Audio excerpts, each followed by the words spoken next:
So Mödlareuth is in two parts. Here I'm standing in the southern part, and this is part of Bavaria, and it has you can tell that because it's got HO on the cars. Not any of the cars here have got HO on them. The reason that is because they're all tourists like me, and because tomorrow is the 3rd of October, which is the 20th anniversary of the unification of Germany.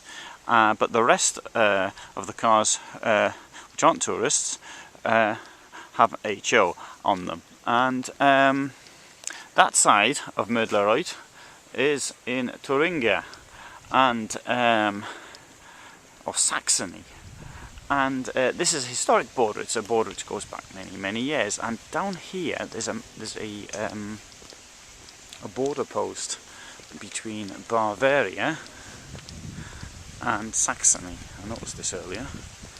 There you go. There you are, KB. KB, let's make that out. I can make it out. I'm crossing over the border into Saxony. I don't know what's this, FP or something. I don't know.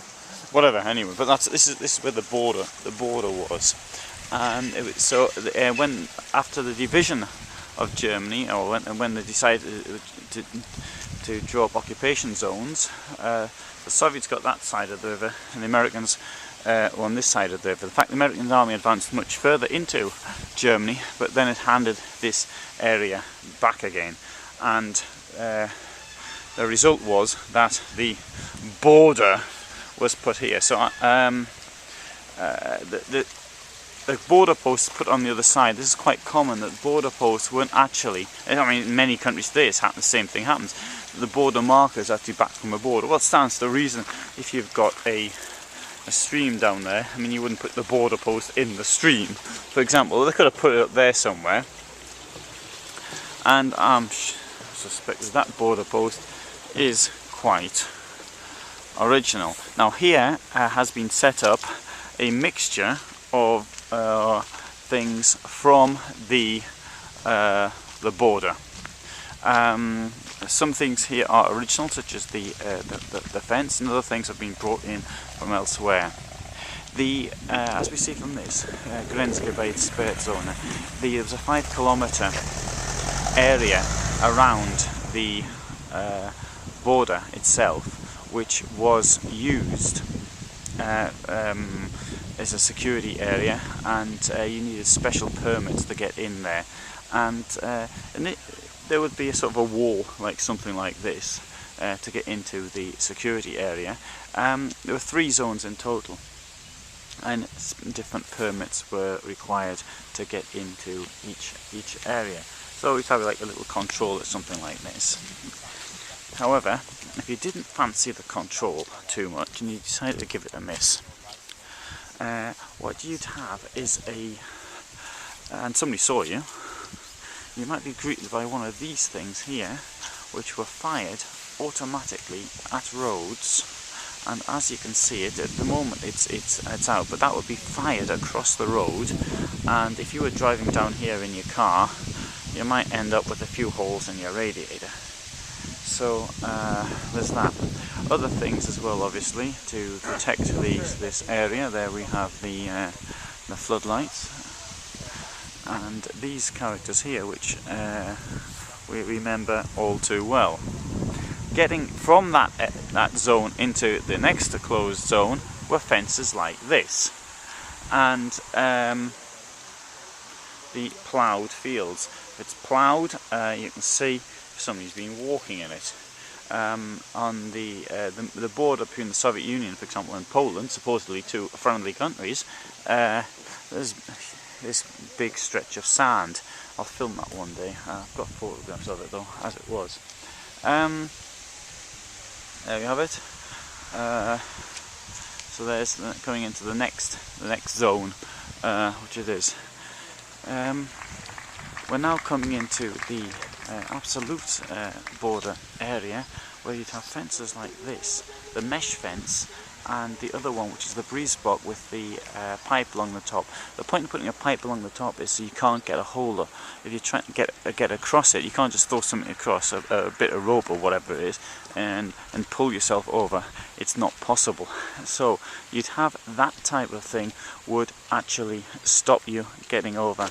The advantage of the mesh is that it does give a clear field of vision over the other side. On the other hand, that could also be a disadvantage, so you might want to give that a miss if you're building walls and want to stop people going across. One thing I do remember very clearly, in February 87 I was in Berlin and I took some photographs of these things here in action. Here are they.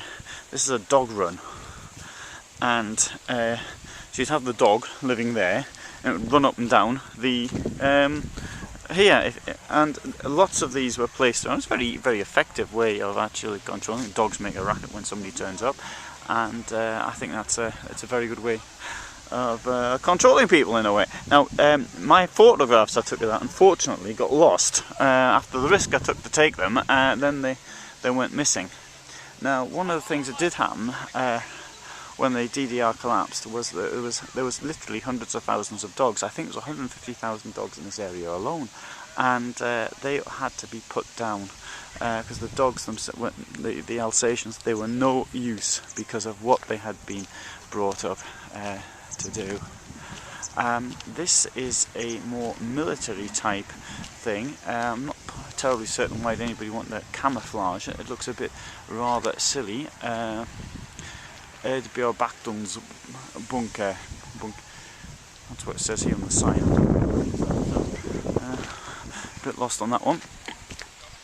As you got close to the border, and you can still see these things in many places, you'd have the run here, which is these blocks on the ground, but they're very visible in many places because they haven't been taken up. And this is for the vehicles that go up and down, and makes it much easier for transport and what have you. Also, the guards who were on the border would be able to use them. Next, and finally, you've got a big area of ploughed field, as you can see here, and tank traps and all the rest, where they were deemed to be necessary. You wouldn't put tank traps across the entire board. The point of tank traps is to stop somebody trying to drive the car through. I mean, let's face it, you're not going to get your car through there very easily. Having said that, it's filmed very clearly when this part of the wall where I'm standing now was knocked down. I think this has been put up since to remind people, but where the wall was actually knocked down, this part here is original, and it came down very easily. So it wasn't all that tough when they got something to smash it up with. Some places this type of wire mesh was the border, and other places like here it wasn't. Always you'd have the concrete pillars on the outside, so on the western side. The mesh, nothing to get a hold of there. You could, I suppose, climb up it, but I mean, it's not. Look at that. I mean, you'd have to be pretty tough to get at that. Another thing in many places was the mesh was up to ½ metre deep, or even in some cases even deeper, to stop people tunnelling through. And DDR was the only country in the world, I believe, where ownership of scuba diving equipment and similar stuff was illegal, because it did have a certain use in trying to swim your way out. There's the Elbe border, there's the water borders in Berlin, and you couldn't actually own anything like that. This film also, when this stream here had to be regulated for some reason, so I had to knock a bit of the wall down to do it. Somewhere around here, in fact, or maybe it was even a bit further down there. And the